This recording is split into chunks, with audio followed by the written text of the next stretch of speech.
दोस्तों, पिछली कक्षा में हम लोगों ने आपके सीटेट उसके पाठ्यक्रम संबंधित सूचनाएं दी थी आपको कि पाठ्यक्रम क्या क्या है, उसके अंतर्गत कौन कौन से महत्वपूर्ण तथ्य हैं जहां से आपके क्वेश्चन पूछे जाते हैं। तो नमस्कार, मैं राहुल सर आप सभी का पूर्वांचल कैरियर क्लासेस पे बहुत बहुत स्वागत करता हूं। दोस्तों, ये आज की हमारी दूसरी क्लास होगी। आप सीटेट का चाहे पेपर 1 हो चाहे पेपर 2 हो, दोनों को ध्यान में रखकर आपकी कक्षाएं संचालित की जा रही हैं। दोस्तों, पहली कक्षा में हम लोगों ने आपके पाठ्यक्रम पर बहुत ही विस्तार पूर्वक चर्चा किया था। उसी कड़ी में हम आपके सामने हिंदी व्याकरण और पेडागोजी तो अभी हम लास्ट में पढ़ेंगे, पहले हम व्याकरण पे चर्चा कर लेते हैं। तो आज की पहली क्लास उस लिहाज से होगी जो कि हमारे सिलेबस को स्टार्ट यानी उसके मूल बिंदु से जो पहला बिंदु है उस कड़ी पे हम चर्चा करने चल रहे हैं आपके सामने। तो बहुत ही ध्यान से इस चीज को देखिएगा, बहुत ही महत्वपूर्ण क्लास आपके लिए होने वाली है। दोस्तों, चाहे पेपर 1 की बात कर ली जाए चाहे पेपर 2 की बात कर ली जाए, हिंदी में 30 क्वेश्चन आपके आते हैं। अगर सीटेट की बात कर ली जाए तो 15 क्वेश्चन आपके व्याकरण से गद्यांश पद्यांश के रूप में आते हैं और 15 क्वेश्चन आपको पेडागोजी से आते हैं। तो पेडागोजी को हम अभी बाद में पढ़ेंगे, उसके पहले हम व्याकरण पर चर्चा कर लेते हैं। तो हिंदी यानी हमारी पहली कक्षा है आपके सामने। कौन सी? हिंदी पे चर्चा करने चल रहे हैं हम लोग। हिंदी, ध्यान दीजिएगा, आज का पहला बिंदु हमारा है, पहली ही क्लास है हिंदी, माफ करिएगा,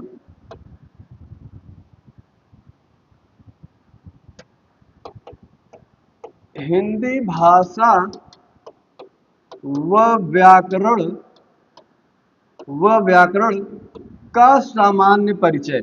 आज हम हिंदी भाषा व व्याकरण पे सामान्य परिचय नामक टॉपिक आपके सामने लेकर प्रस्तुत हुए हैं। तो आपका ध्यान हम आकर्षित करना चाहेंगे। दोस्तों, जो भाई बहन हमारा सीटेट की परीक्षा किसी कारणवश उत्तीर्ण नहीं कर सका है या जो हमारे नए भाई बहन हमसे जुड़े हैं, उनके लिए भी यह बहुत ही हेल्पफुल साबित होने वाली है कक्षा उनकी परीक्षा के दृष्टिकोण से।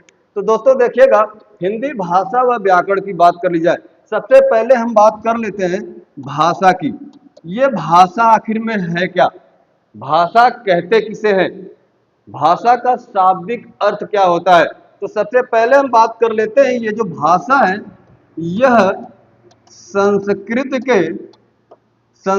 के भाष धातु से बना हुआ है। किससे? संस्कृत के भाष धातु से बना हुआ है क्या यह भाषा शब्द। और इस भाष का अर्थ ही होता है, यह धातु क्या होता है? संस्कृत के किस धातु से यह भाष बना है?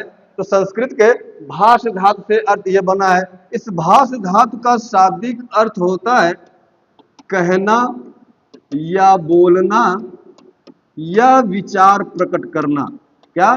विचार प्रकट करना। आप जो भी अर्थ लगा लीजिए, अलग अलग परीक्षाओं में अलग अलग शब्द आपके सामने आ जाते हैं, तो उससे आपको डरने की जरूरत नहीं है। ये भाषा संस्कृत के भाष धातु यानी जो धातु है, ये धातु हिंदी में जब हम क्रिया पढ़ते हैं, वही हिंदी की क्रिया संस्कृत में धातु कहलाती है। क्या कहलाती है? धातु कहलाती है।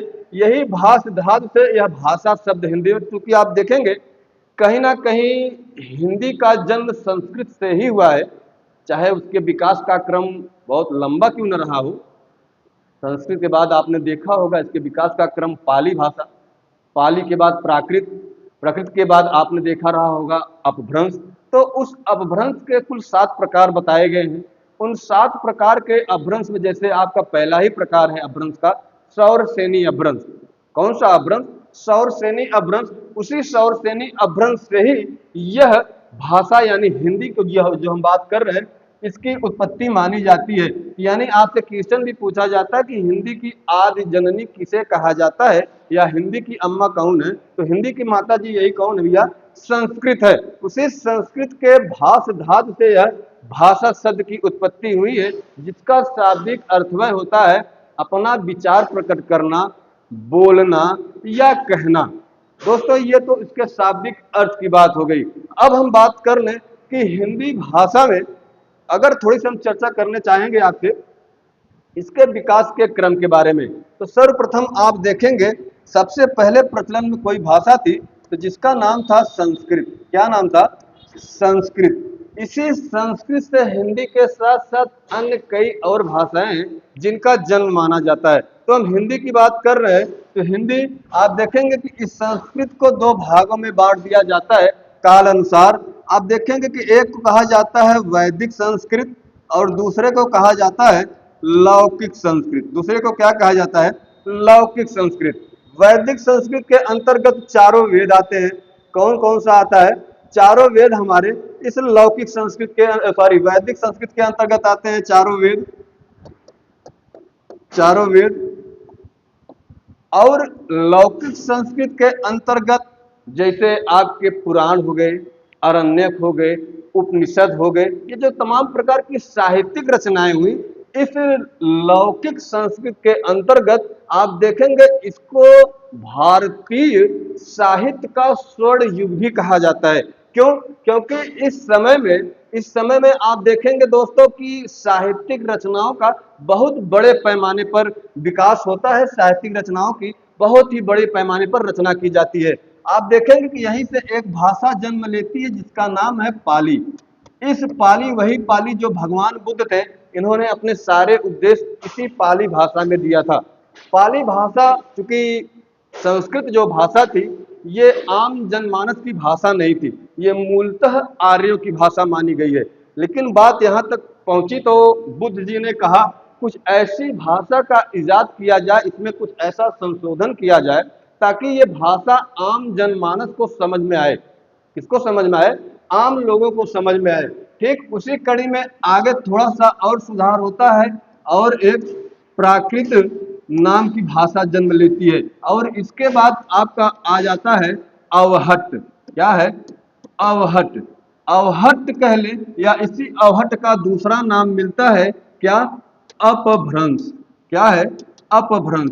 अपभ्रंश का अर्थ होता है बिगड़ा हुआ, बिगड़ा हुआ रूप या भ्रष्ट रूप। इसका अर्थ होता है इस अपभ्रंश का। इस अपभ्रंश के कुल 7 प्रकार बताए गए हैं। कितने प्रकार बताए गए हैं? 7 प्रकार बताए गए हैं। सबसे पहले नंबर 1 पर आता है सौरसेनी। सौरसेनी के बाद आता है खस। खस के बाद ब्राचड़। कौन कौन सा? पहले आता है आपका सौरसेनी, फिर खस, क्या नाम है?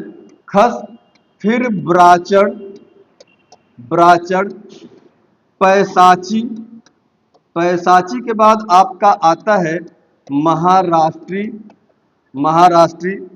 फिर इसके बाद देखेंगे महाराष्ट्री के बाद आपका अर्धमागधी और अर्धमागधी के बाद मागधी अपभ्रंश। ये कुल 7 प्रकार के अपभ्रंश हिंदी में आपको पढ़ने के लिए मिलते हैं। आपके लिए महत्वपूर्ण बस इतना है, ये पहला वाला सौरसेनी अपभ्रंश। सौरसेनी अपभ्रंश से ही हिंदी भाषा की उत्पत्ति हुई है। तो दोस्तों इसको याद रखिएगा। अब हम बात कर लेते हैं भाषा के प्रकार के बारे में। आखिर भाषा, मूल रूप से भाषा के कुल कितने प्रकार हैं? भाषा के प्रकार। उसके पहले, भाषा के प्रकार से पहले हम अगर उसकी परिभाषा की बात कर लें, किसकी? भाषा की परिभाषा की अगर हम बात कर लें, इसकी परिभाषा हमारा हर बच्चा जानता है, एक एक स्टूडेंट जाता है कि आखिर ये जो संस्कृत के भाष धातु से भाषा शब्द की उत्पत्ति हुई, इस भाषा की परिभाषा क्या है? तो भाषा की परिभाषा की अगर हम बात कर लें तो सीधे सीधे आप अपनी लैंग्वेज में, अपनी भाषा में कह सकते हैं कि भाषा एक साधन है। भाई किसका साधन है? साधन तो जैसे आपको कहीं जाना हो तो कोई जरूरी नहीं है कि ट्रेन से आप जाएं, तमाम प्रकार के साधन हैं। उसी प्रकार यहाँ पर भी देखेंगे कि भाषा भी एक क्या है? माध्यम है, एक साधन है। किसका माध्यम और साधन है? आचार विचार हाव भाव, यानी किसी एक व्यक्ति का दूसरे व्यक्ति के समक्ष अपने विचार को प्रकट करना हो तो उसके लिए किसी न किसी साधन का प्रयोग करना होगा उसको। तो वह इसी साधन का प्रयोग करता है जिसका नाम भाषा है। तो एक व्यक्ति दूसरे व्यक्ति से अपने आचार विचार, हाव भाव, अपने मन की बात जो कहता है, और दूसरा व्यक्ति उसके आचार विचार, उसके मन की बात, उसके हाव भाव को समझता है, वही क्या है, वही भाषा कहलाता है। बस भाषा की परिभाषा में इससे ज्यादा कुछ है वह नहीं। अब हम बात कर लेते हैं भाषा के प्रकार की। भाषा के प्रकार में आप देखेंगे, आपको कई विद्वान भाषा के दो प्रकार बताते हैं, लेकिन आप देखेंगे मूलतः भाषा के कुल तीन प्रकार होते हैं। कितने प्रकार होते हैं? तीन प्रकार होते हैं। एक है लिखित भाषा, लिखित भाषा, दूसरा है मौखिक भाषा, और तीसरा आता है आपका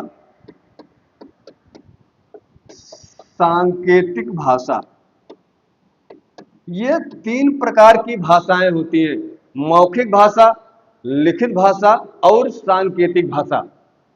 दोस्तों, ये जो लिखित भाषा है, अगर इसकी परिभाषा की बात कर ली जाए तो हमने बताया कि आपको कहीं एक स्थान से दूसरे स्थान पे जाना हो तो आप किसी ना किसी साधन का प्रयोग करेंगे। तो ठीक उसी प्रकार अगर अपने मन के विचार को किसी दूसरे व्यक्ति तक पहुंचाना हो तो उसके लिए भी हमें किसी न किसी साधन की आवश्यकता पड़ेगी, और उस साधन का नाम है भाषा।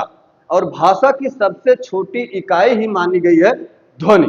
क्या है? ध्वनि। उसी ध्वनि के माध्यम से, भाषा के माध्यम से कोई एक व्यक्ति कोई दूसरे व्यक्ति तक अपने आचार विचार, अपने मन के भाव को प्रस्तुत करता है। किसके माध्यम से?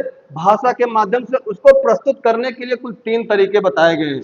एक तो वह लिख कर, जैसे हम आपके सामने मौखिक रूप से भी आप तक अपनी बात पहुंचा रहे हैं और आप समझ रहे हैं, लेकिन क्या आप मौखिक रूप से हमें अपनी बात पहुंचा पाएंगे? नहीं। आप कमेंट के माध्यम से लिखकर अपनी बात को हमारे तक पहुंचा सकते हैं और हम आपकी बात को समझ सकते हैं। ये तो लिखित हो गया, ये लिखित भाषा की परिभाषा हो गई।